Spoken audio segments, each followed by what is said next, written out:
Security को खतरा तुमसे और मुझसे। बाहर किसी को, खुदा रसूल की कसम, इंडिया, अमेरिका, इसराइल, किसी को हमारी नहीं पड़ी। हम किसी के लिए अहमियत ही नहीं रखते। हम किसी के लिए खतरा नहीं, हम खुद अपने लिए खतरा है। किसी को हमारे लिए खतरा नहीं बनने की जरूरत है। ये पाकिस्तान के लिए बहुत बड़ी एम्बेरसमेंट है। दर दर से भीख मांगी जा रही है, अवाम महंगाई में पिसी जा रही है। इंडिया की ट्रेड की बात थी, कुछ लोग मेरिट पे कह रहे थे, हमारे जैसे लोग भी समझते थे कि अच्छी बात है, और जब उसको एक कॉन्स्पिरेटोरियल एक एंगल आएगा कि जी इसलिए किया जा रहा था कि किसी ने अपनी मशीनरी मंगवानी थी, तो डिफरेंट हो जाता है। So India and Israel together, it's a lethal combination. यूदा उलूद, खुदा की कसम कि जब ये पेट्रोल की कीमत बढ़ती है, मेरा दिल खून के आंसू होता है, मियाँ साहब का दिल दहल जाता है, कांप जाता है। ये पाकिस्तान के लिए बहुत बड़ी एम्बेरसमेंट है कि पाकिस्तान का प्राइम मिनिस्टर ऑफिस जो है वो बग्ड हुआ है, वहां से लीक हुआ है और उसको वेबसाइट पे डालकर उसकी बोली लग रही है। ये पूरी दुनिया में मेरा इससे बड़ा तमाशा जो है ना कभी नहीं। ठीक है, लीक्स आते रहे, माजी में भी होते रहे, बहुत सारे आती रही चीजें। फोन हैक हुआ था, मर्कल का हो गया था, जर्मन चांसलर का, अमेरिकन ने किया था, नेशनल सिक्योरिटी एजेंसी ने किया था। लेकिन इस तरह करके किसी ने कोई उसको नेट पे और वेब पे नहीं लगा दिया था कि बोली लगाएं। बोली पहली दफा ही लगी है पाकिस्तान के किसी प्राइम मिनिस्टर ऑफिस की लगी है ये।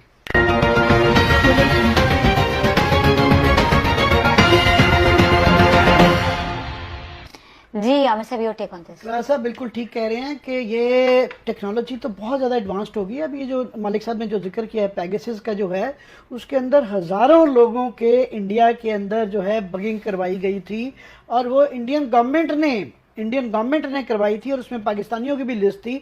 गालिबन उसमें इमरान खान साहब का भी एक टेलीफोन नंबर था कि उसकी वो वहाँ से करवा रहे थे। आई एम श्योर हमारी अपनी एजेंसियों के पास भी जो है, मिलिट्री वालों के पास तो लाजमी टेक्नोलॉजी की होती है। पर मुझे याद पड़ता है कि आईबी वालों ने भी एक बहुत बड़ा खर्चा किया था, और हमारे जो इन एजेंसियों के साथ बहुत मिलते जुलते लोग हैं वो बताते रहे कि जनाब हम भी उस लेवल पे आ गए हैं। तो ये हर किस्म की इसमें फ़ोन की वो भी नज़र आ रही है, जगह की भी नज़र आती है। एम्बेरसमेंट से ज़्यादा ये मुझे डर है नेशनल सिक्योरिटी का, कि वहाँ नेशनल सिक्योरिटी की जो मीटिंग होती है उसमें पता नहीं क्या क्या लीक हुआ है, क्या क्या करवाया गया है। और मोस्टली इसके अंदर अंदर का अपना पार्टनर ज़रूर होता है, क्योंकि एंटी बगिंग डिवाइसेस भी होती हैं प्राइम मिनिस्टर के लेवल पे, जीएसक्यू के लेवल पे, जहाँ बगिंग होती है। हर मीटिंग से पहले प्रोटोकॉल्स हैं कि वो एंटी बगिंग चेक करते हैं, फ़ोनों को चेक करते हैं, उसके बाद वो उसके सिग्नल्स को चेक करते हैं, एक चीज़ को चेक किया जाता है। तो ये बहुत बड़ा लैप्स है। अब इसकी जीआईटी होनी दे, देखेंगे। आई एम श्योर कि उसकी टेक्निकल चीज़ें वो निकाल पाएंगे। ये मैं नहीं श्योर हूँ कि वो उसको डिस्क्लोज करेंगे, इसका इंकशाफ करेंगे या बताएंगे, उसके मतलब अभी डाउट्स हैं। दो तीन चीज़ें इसमें, एक अभी तक तो कोई नेशनल सिक्योरिटी रिलेटेड कोई इशू नहीं है कोई डिस्कशन में। अब देखते हैं आते हैं या नहीं आते। कैबिनेट का जैसे मेन प्रोसीडिंग है, नेशनल सिक्योरिटी काउंसिल के इजलास होते रहे हैं, या पाकिस्तान के और भी बहुत सारे अमेरिकन या रशियंस या चाइनीज़ के साथ भी बातचीत डेफिनेटली होती रहती है। सो अभी तक तो कोई ऐसा सच वहाँ से वो लीक तो नहीं आया। ये सारे लीक्स जो हैं ये पॉलिटिकल नेचर के आए हैं, उसमें पॉलिटिक्स है, या उसमें इलेक्शन कमिश्नर हैं, इस्तीफ़े हैं, या जो उनके ज़ाती अपने इशू हैं। दमाद का मसला है जो उनके चौधरी मुनीर के, उनके साहबजादे मरियम साहबा की बेटी के हस्बैंड जो उनके लिए फेवर लेने की बातचीत हो रही सारी। सो ये अब तक तो है पॉलिटिकल इशू। अब एक और सवाल पैदा होता है कि वो कहते हैं इतने सारे घंटों की वो है रिकॉर्डिंग है, तो रिकॉर्डिंग अभी कोई उसमें 4-5 महीने पहले शुरू हुई है, या इससे पहले भी हो रही थी या नहीं हो रही थी? इमरान खान साहब और उनकी टीम बड़े खुश हैं, हो सकता है वेट कर लें थोड़ा सा। हमारे यहाँ कहा जाता है मिठाई ज़रा जल्दी बांट ली जाती है, जैसे नवाज लीग वाले पहले बांट लेते थे मिठाइयाँ और उसके बाद विक्ट्री के निशान बनाते थे, बाद में बैठ के वो करते थे। मुमकिन है कि अगर जो इसको हैक कर रहा था या जो बैठ के चीज़ें सारी के सारे जिन्होंने रिकॉर्ड की हैं, आज की रिकॉर्डिंग तो नहीं हो रही होगी।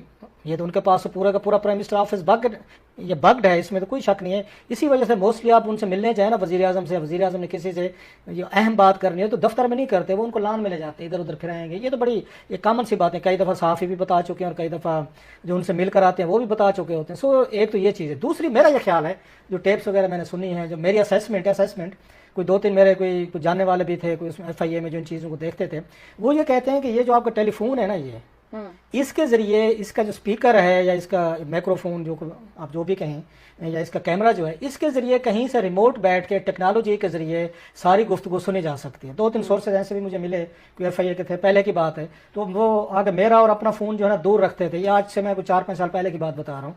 तो वो ये समझते थे, उनके पास ये थी नो हाउ थी कि ये टेलीफोन जो है इन्हीं के ज़रिए सारी गुफ्तगू आपकी सुनी जा सकती है। सिक्योरिटी तो आपकी उस वक्त भी खतरा नहीं बनी थी भाईजान, जब आपने बाहर से बुला करके और अपना IMF के एक चमचे को, प्यादे को अपना जो है वो वजारत खजाना, सॉरी स्टेट बैंक दे दिया था। सिक्योरिटी को उस वक्त भी खतरा नहीं हुआ था कि जब हमने मुशीर कौमी सलामती एक बाहर से आए हुए आदमी को दे दिया था। वो कहाँ है अब? बात निकलेगी तो फिर दूर तलक जाएगी। लोग बेवजह उदासी का सबब पूछेंगे, ये भी पूछेंगे कि तुम इतनी परेशान क्यों हो। उंगलियां उठेंगी सूखे हुए बालों की तरफ, एक नजर देखेंगे गुजरे हुए सालों की तरफ। जगजीत सिंह की गजल है, लिंक भेजूंगा आपको, सुनिएगा। कौन सी ऐसी बात हो गई है भाई? नवाज शरीफ पहले सजन जिंदाल यहां आकर के मरी में इससे मुलाकात करके इस पूरे घराने से गया। आप लोगों ने इतना बाजा बजा दिया, मैं तो हैरान हो रहा हूं भाई।